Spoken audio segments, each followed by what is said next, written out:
Hey, it's KB, and I love movies. On today's episode, I have a conversation with Ken from Mid Level Media and Married with Media. It was good to catch up with him and to have the sit down and to talk about different things and to finally find out what is truly in his top 10. Want to hear more? Stick around.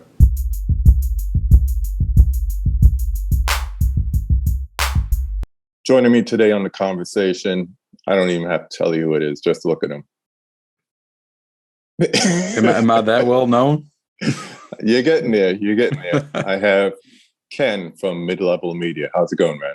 Hey, man, thank you for having me on. I've watched several of these little, conversations that you've been doing on the channel, and you do a really good job with the interviews and stuff. So Thank you. I appreciate you inviting me on to be a part of it. Yeah.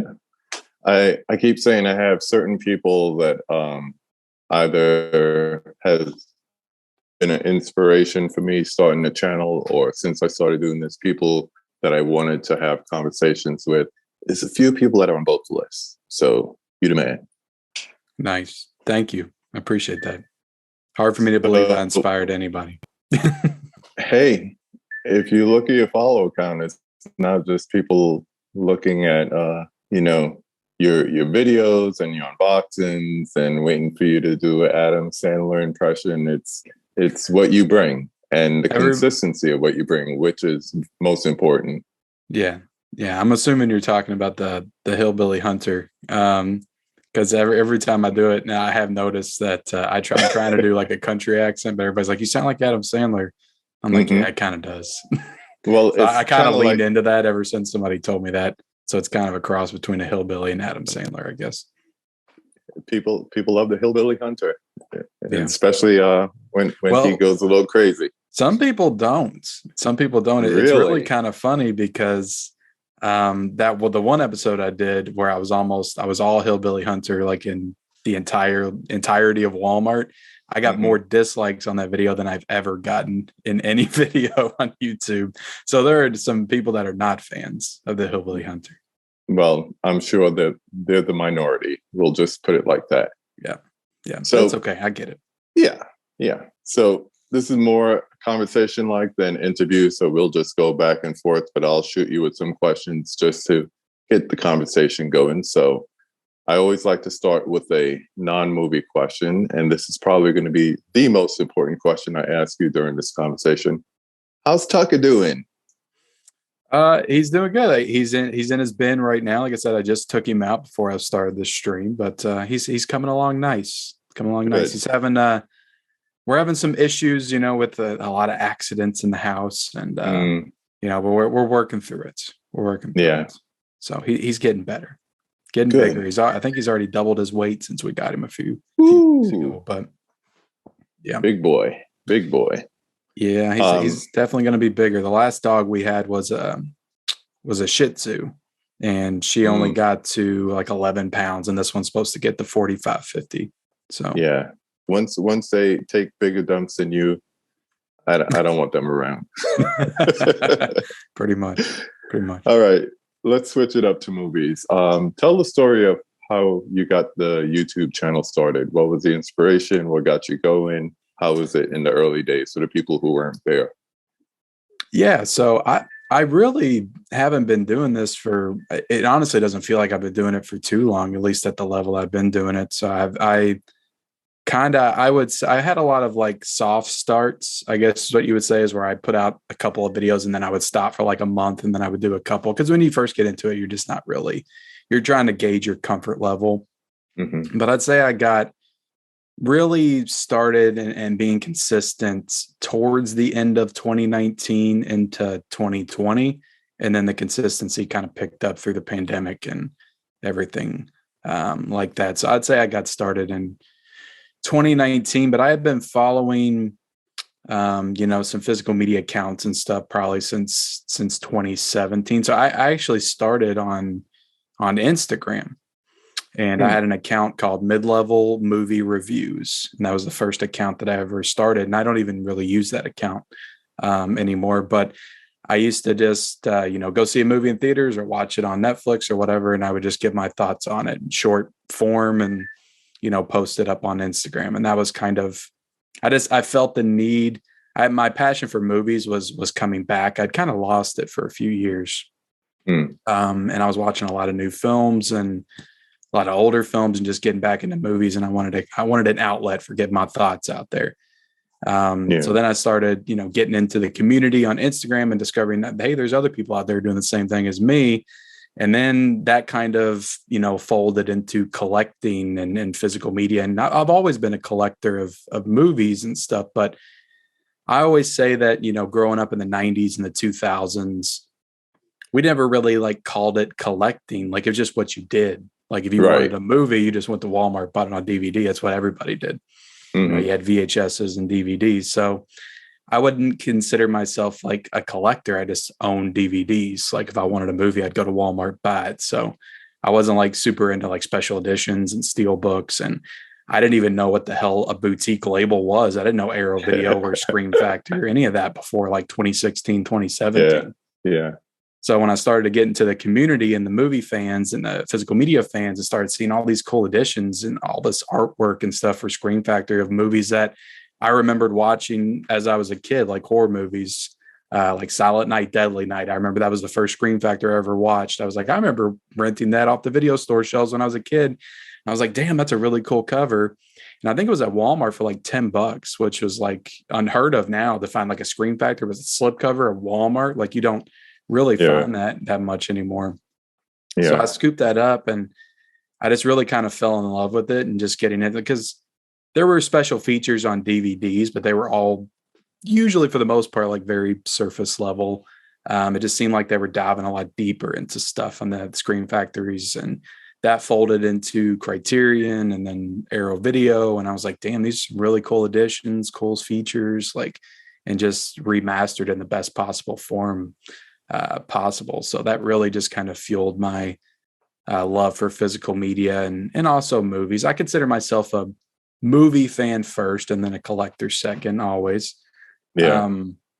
I guess, I'd started watching people like Cool Duder, I would guess, first. And I'm trying to remember where the like order of events came about. So I discovered Movies and Sue, I'm pretty sure shortly thereafter. I think she got started in probably 2019 or so.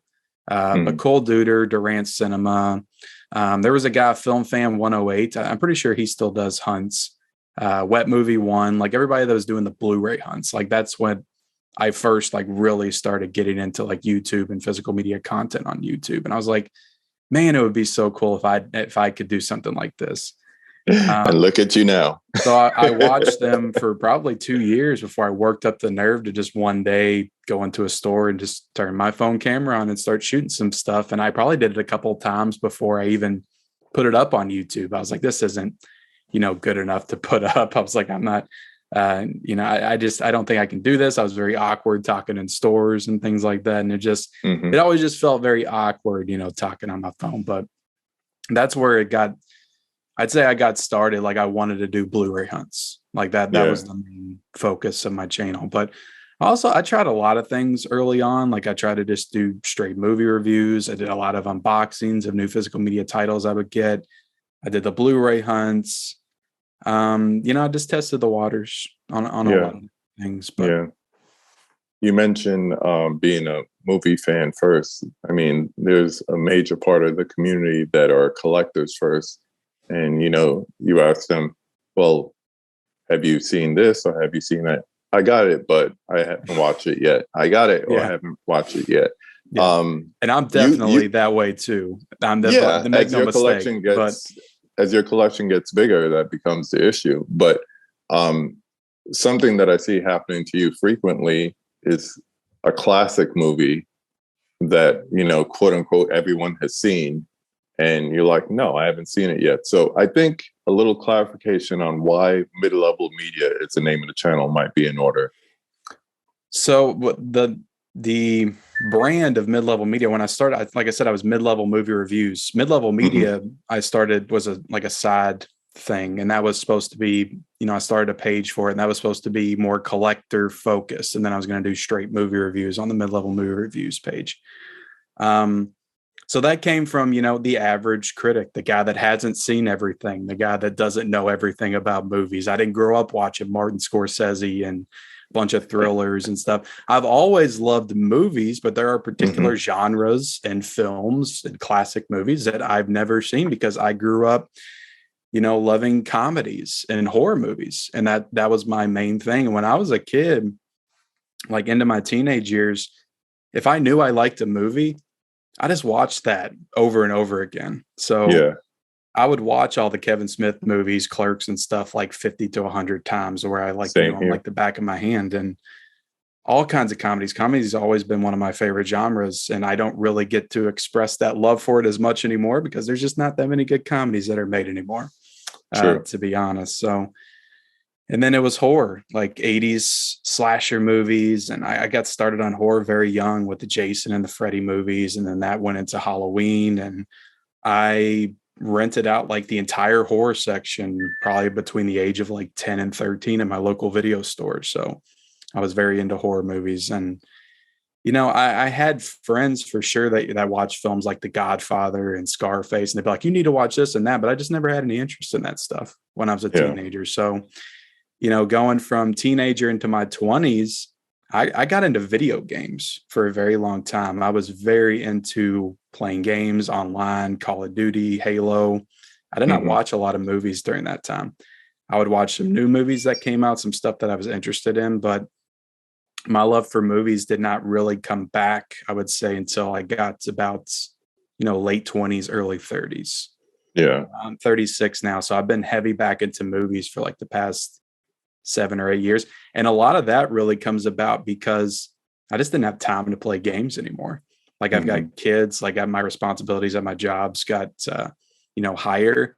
And I didn't have time to devote 50, 60 hours into playing a game, but it's a lot easier to just take in a story in a movie for 2 hours than it is Right. Right. to play a game. And I need that, I like to consume like art and storytelling and stuff like that. So am I going to get it from this 50, 60-hour game, or am I going to get it for this 2-hour movie? So it just became easier for me to make movies my thing and my hobby. Yeah.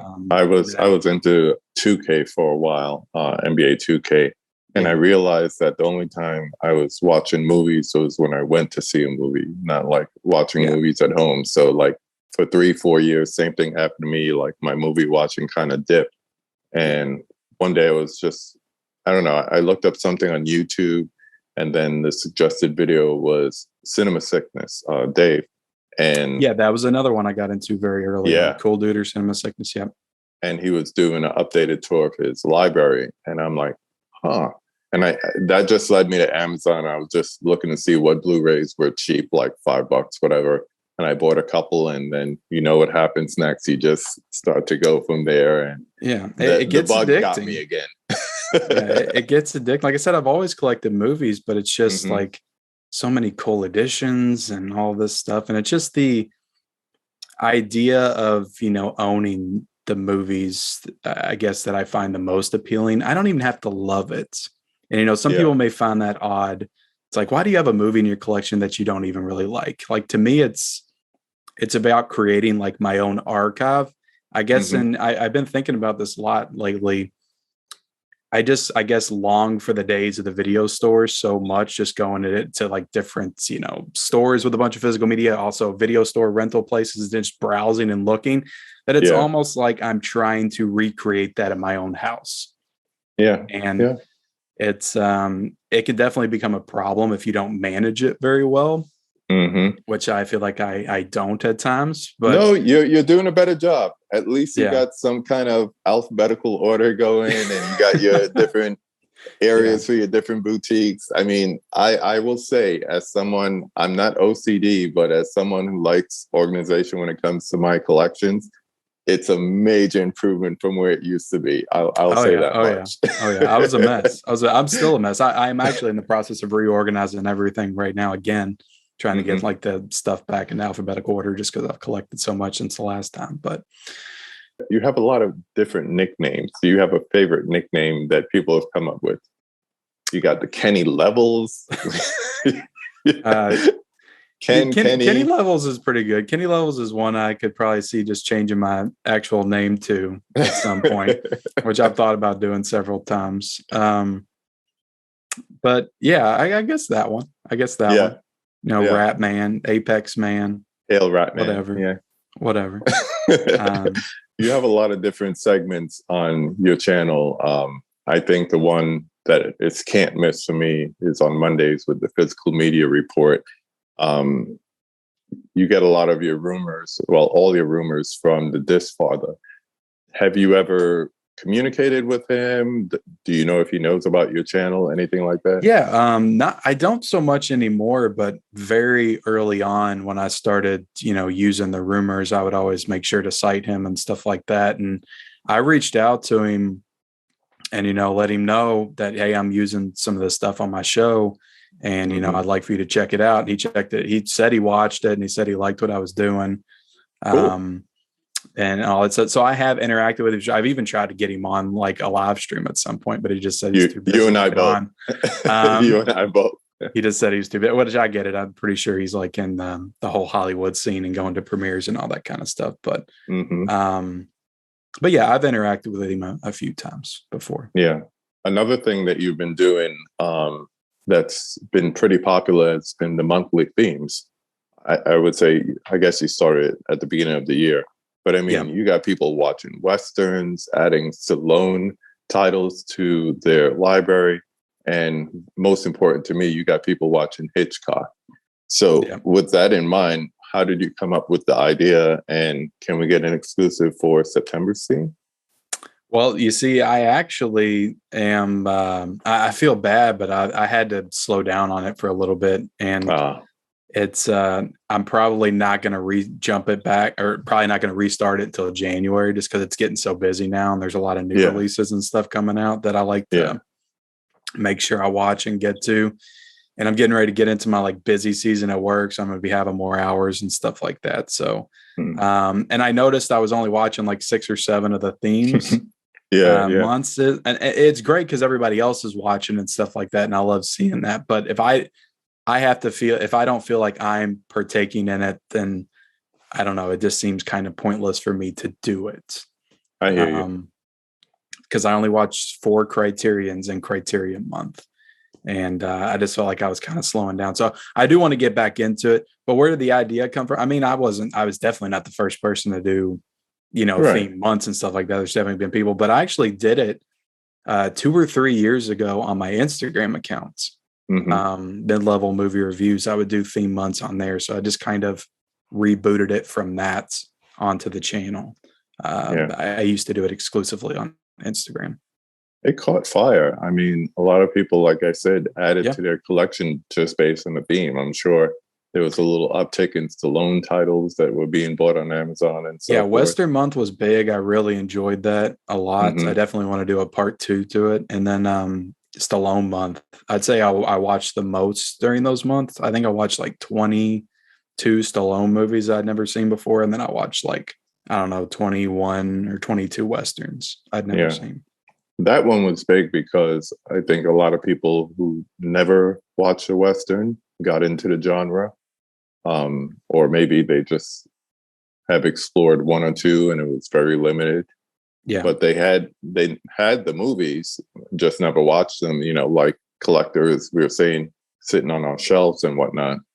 But and that's another thing. It goes back to earlier what I was talking about. I would have been bored to tears watching a Western in my teens or early 20s. And it's just something that now I just feel like, I just understand more like what good storytelling is and what good characters are. It's not just about like in your face action and, horror and comedy and murder and all that kind of stuff. It's about development of characters and story and pacing and payoff. And I think there's a lot of those themes in Westerns.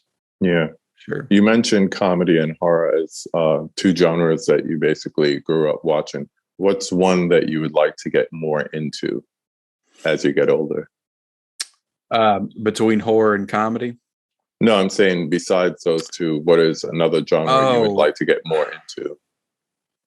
I I mean, definitely westerns. But I really do want to at some point expand my. I don't know if you would say this is a genre, but like my foreign film knowledge, Yeah. and getting into more like Japanese films, Asian cinema, just all kinds of European cinema from German or French or I love Italian cinema. I do know that because like two of my favorites are, spaghetti westerns and giallos in the horror genre. I've been, Yeah.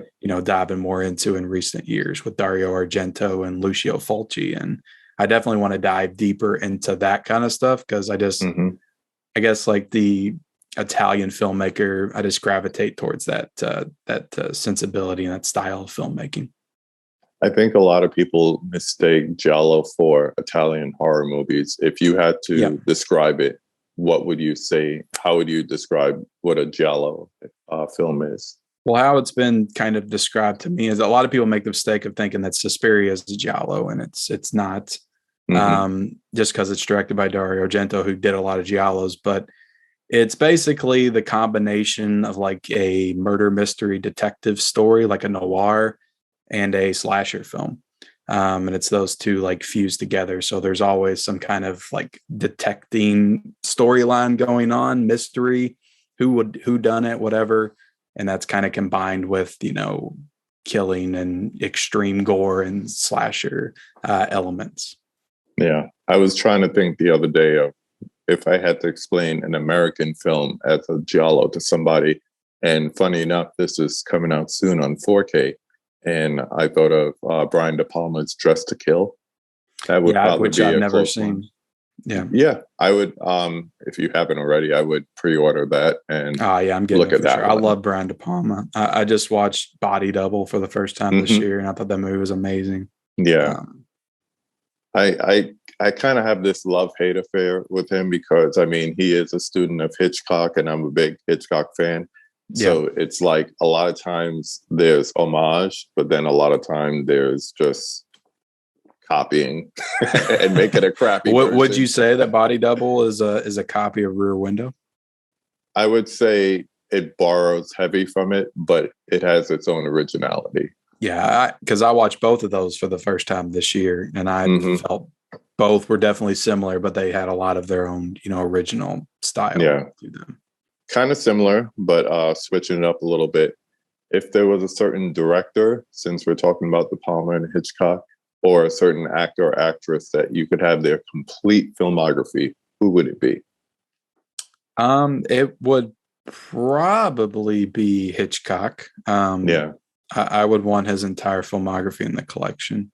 Hmm. But there's, a lot of I would want every Brian De Palma film in the collection, every Martin Scorsese film I would Yeah. want in the collection. There are certain directors that if I see a movie that I may not even know anything about, I'm going to buy it just because it's a Martin Scorsese film or it's a Brian De Palma film. Because Yeah. I know for a fact at some point I want all of their films in my collection. So I would say, those three off the top of my head. Well, I did Every Hitchcock Carpenter last movie. year. Yeah. Oh, that would be cool. Every Carpenter movie because Which I feel like I'm close with he has some Carpenter. small films I don't think has been released Yeah. or not released since I DVD don't days. I don't have The Invisible Man, but I'm pretty sure Shout Factory has done almost every single one of his movies on Blu-ray, Yeah. except for Christine. That's like one of the only ones. And I heard that has a really good 4K And that has a great transfer. 4K, but I love Christine. That's one of my favorites. Yeah. So I did Hitchcock last year, so I could send you that list. And I already Nice. plan to, between the November Criterion sale and early next year, I'm going to do Scorsese because I have like, I would say 60%, but a lot of his early stuff that, you could probably pick up at the Dollar Tree. Yeah.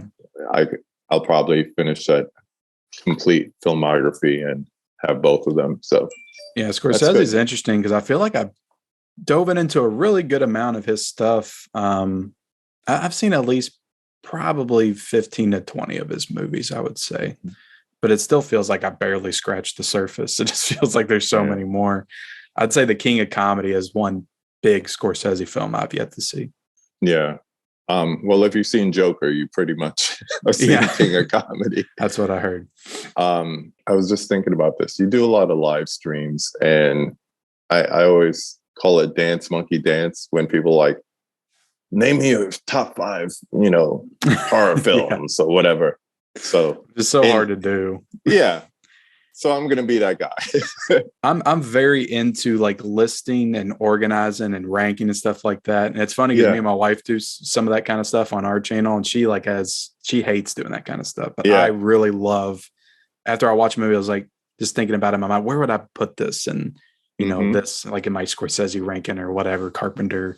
So I do really love that kind of stuff, but it is very hard when you're put on the spot.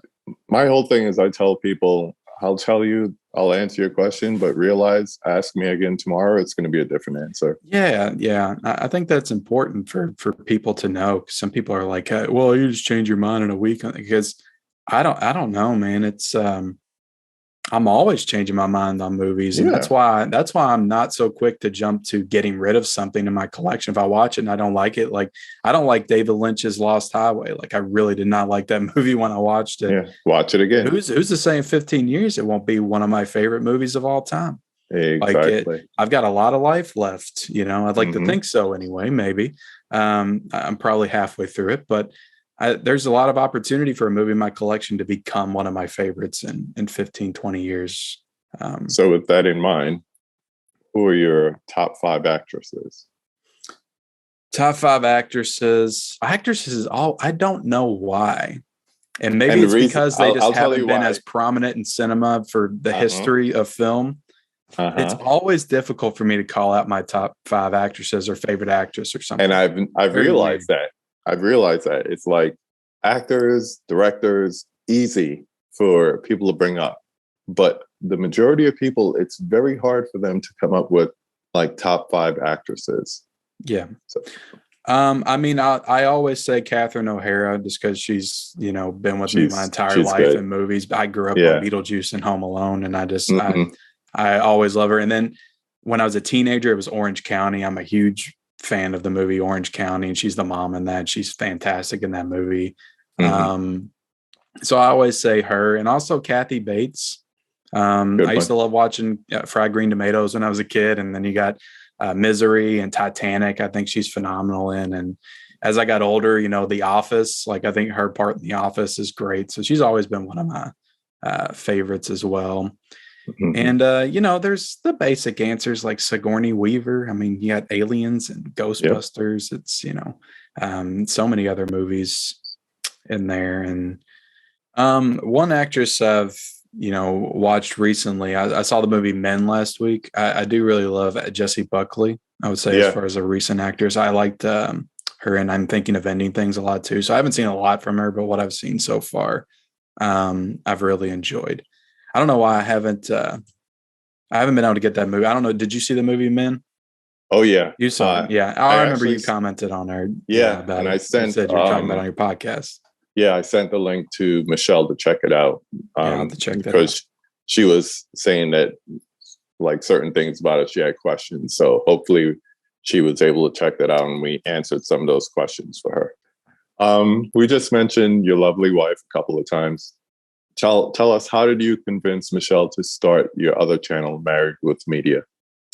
Yeah, so that's been something I've been wanting to do with her for the longest time because we watch movies and TV together. We've been doing it since we got together back in 2003. So going on 20 years now, we watch movies and TV together. And we always, when we're done, we'll always, have a conversation about whether it's the car ride home or it's on the couch after we're done watching something. And then I got into YouTube. And then after I'd been doing it for so long, I was like, do you want to do something, with this? Because we watch movies that it doesn't really fit on my channel to talk about like a TV show or, a new theater movie or whatever. Cause I kind of lean into mostly physical media stuff. I was like, but we could talk about this stuff together and just start another channel. And I think we did a couple live streams on my channel talking about like our favorite TV shows of whatever year, or top 5 TV shows of all time or something like that.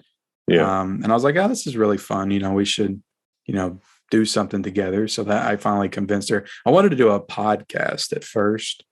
It's like a weekly podcast, but she seemed to be more interested in doing the video stuff. So she's definitely getting more comfortable. I could see it.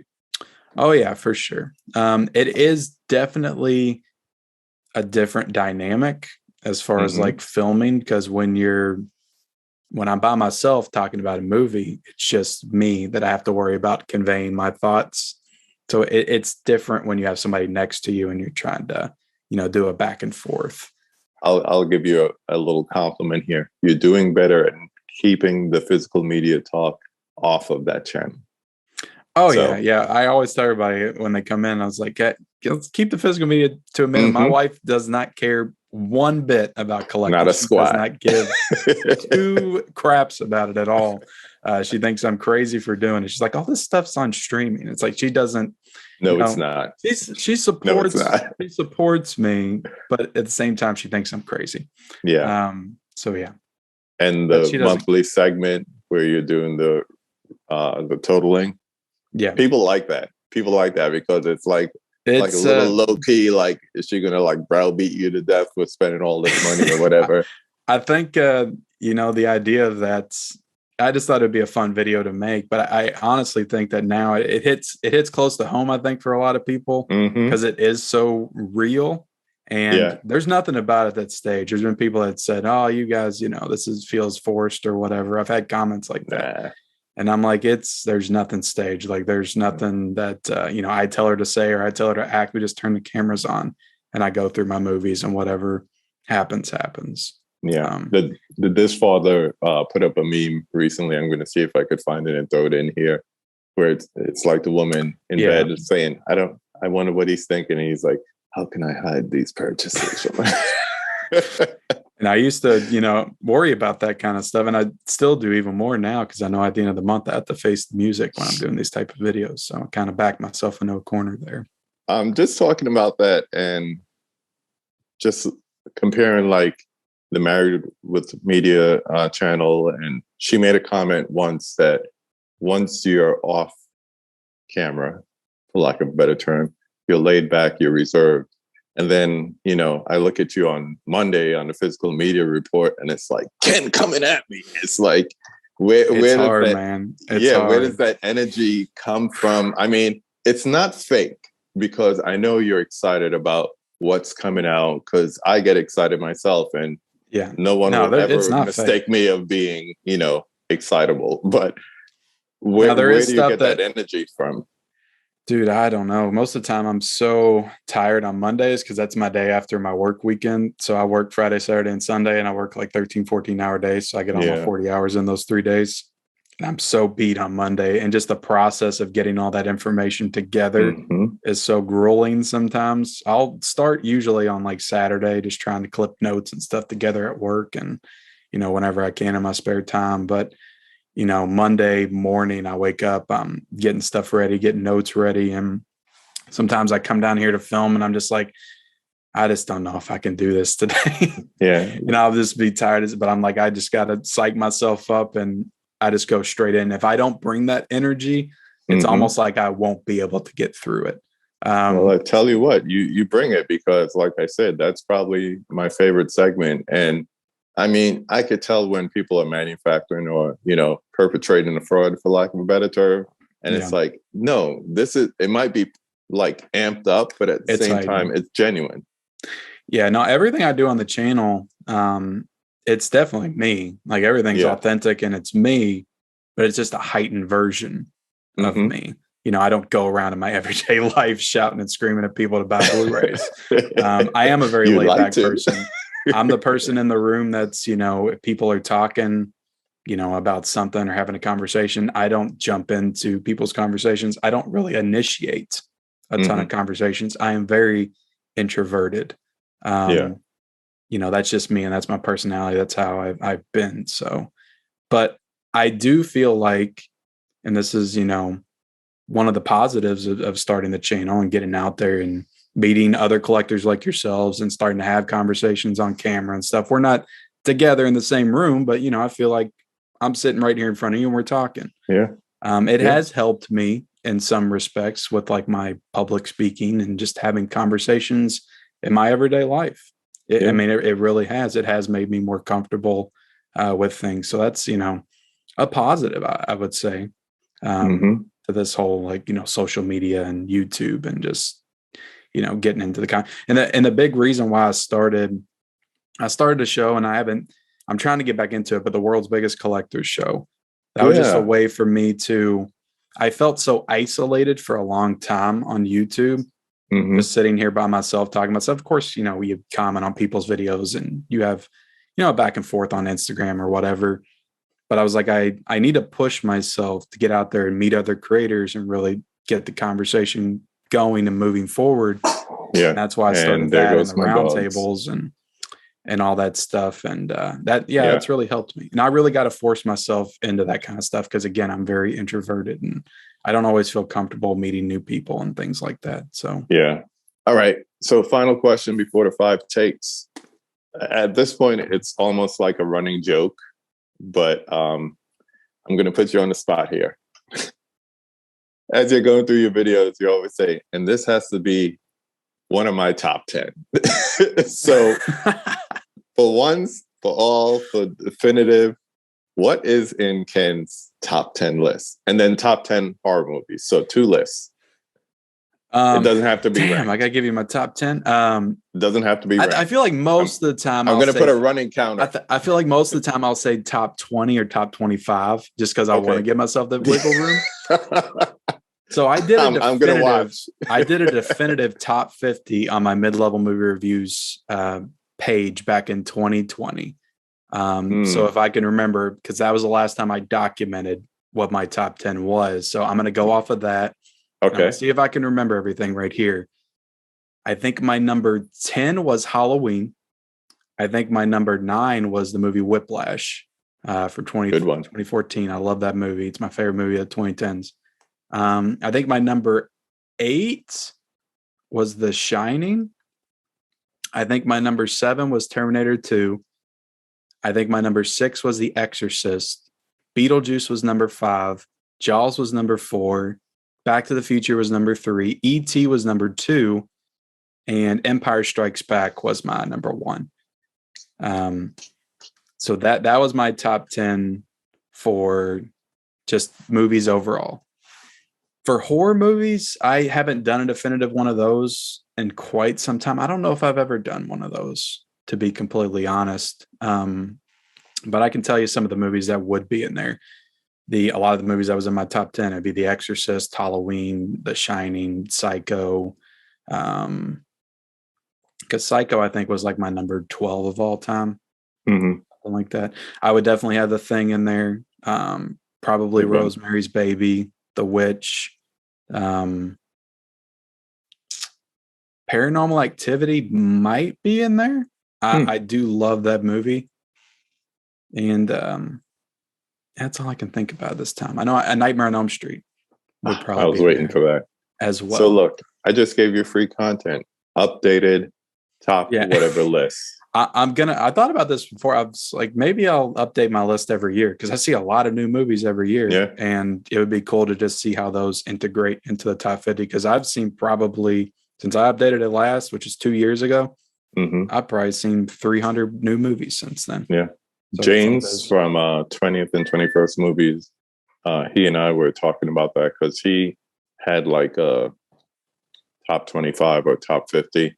And I said, it's been a while since you did this. You know, you got movies out there like Parasite that I'm sure you would include. So I think he's going to do an update. So look, updated content, free of charge.